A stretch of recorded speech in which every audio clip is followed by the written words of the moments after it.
கோழி மீன் பிடிச்சிக்கிறாப்புல. கோழி மீனை வந்து சாப்பிடலாம். பார்க்க அழகாக இருக்கும். சில இடத்துலலாம் பார்த்திங்கன்னா அக்யூரியமில் வந்து வளர்ப்பாங்க. அந்த மாதிரி மீன் தான் இது. சாப்பிட்றத விட மீன் பார்க்கவே ரொம்ப க்யூட்டாக அழகாக இருக்கும்.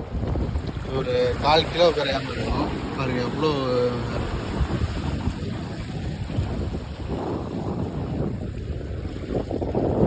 செமையாக இருக்குது.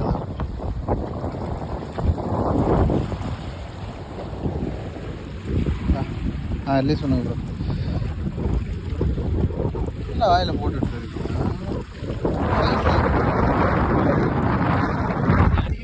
போட்டு ஒரு